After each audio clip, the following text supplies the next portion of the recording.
And good evening, and welcome to Fox News Prime Time. I'm Tammy Bruce, and tonight, the far left agenda is failing in every corner of the country, failing to focus on the important issues, failing to put first the interests of the American people, and failing to embrace the founding principles that make this country the greatest in the world. So it is succeeding on one front, however, spreading fear, stoking hate, and standing in the way of real progress.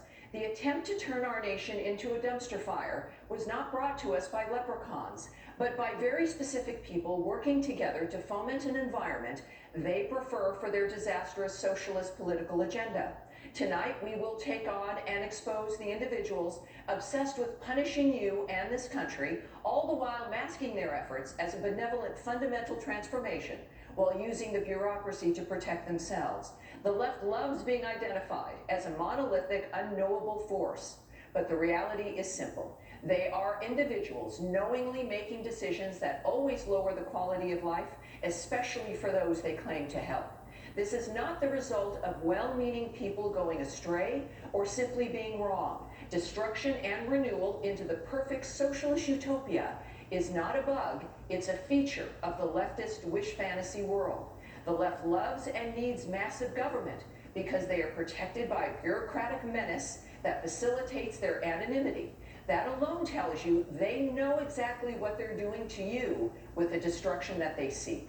Consider the IRS, for example. Once again, this federal law enforcement agency has been exposed engaging in another political abuse of power scandal. Dave Rubin and Jason Chaffetz join us tonight with everything you need to know. Now, ask yourself, is there any city in America run by Democrats where life is getting better, where life is getting more prosperous, and where life is getting more positive? Everywhere Democrats have full reign to turn their far left fantasies into reality, we see nightmare after nightmare, blunder after blunder, and more abuse of power as leaders roll over this country like a monster truck with no brakes. For example, right here in deep blue New York City, shootings continue to soar as prosecutions plummet, and no cash bail puts dangerous criminals right back out on the street. And out in California, far left DAs in San Francisco and Los Angeles are outright gutting the city's ability to combat crime and to put public safety first. For example, San Francisco DA Chesa Boudin continues to handcuff cops, refuses to prosecute crimes like property damage, and puts violent offenders back on the streets.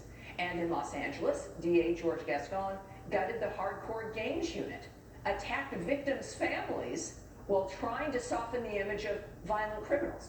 It's so bad there, one law enforcement effort in California is to increase the number of concealed carry weapons permits. Now, we'll have reaction later with major updates on crime surges and what citizens are doing about it. An important and remarkable thing is it doesn't even seem like liberals believe their own left-wing lunacy. A new poll from New York One finds that a whopping 73% of likely voters in New York City want more cops on the street.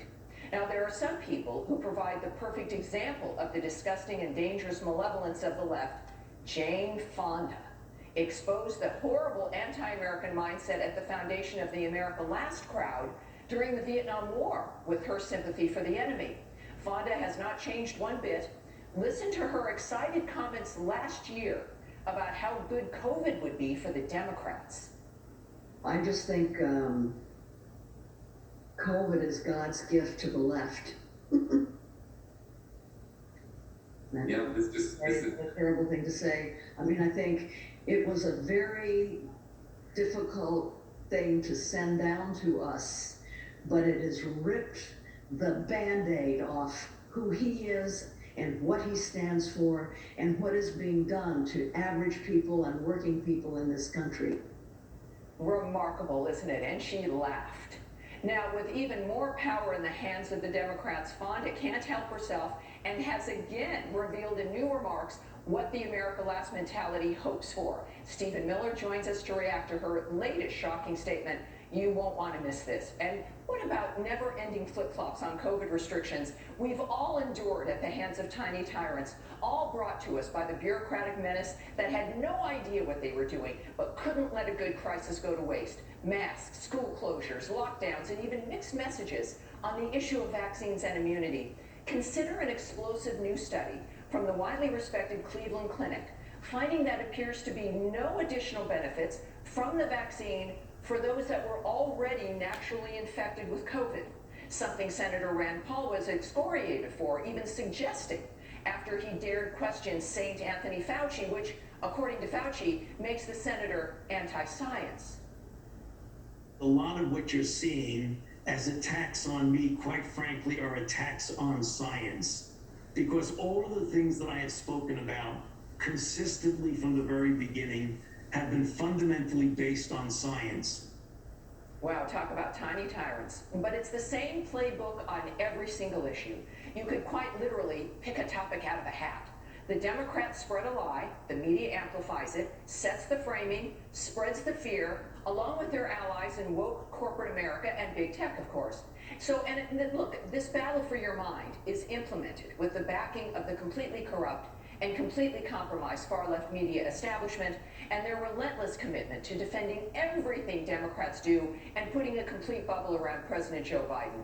Just look at their loud silence on the explosive new details about materials on Hunter Biden's laptop, suspicious foreign dealings, trading on his family's name, selling access to the vice presidency, and get this, actually using the N-word repeatedly in text messages with his lawyer.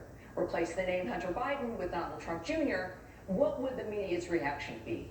We have more details and analysis on this breaking story a little bit later. Now, inside the unhinged Democratic Party, there is no room for reason, there's no room for compromise, there's no room for admitting when you're wrong, because again, annihilation of those who will not bend the knee is the only answer when your premise is a house of cards. So tonight, let's block out the noise, block out the constant misdirections, and distill the Democratic Socialist agenda and their handmaidens. Joining me now, Stephen Miller, former White House senior advisor and America First legal founder.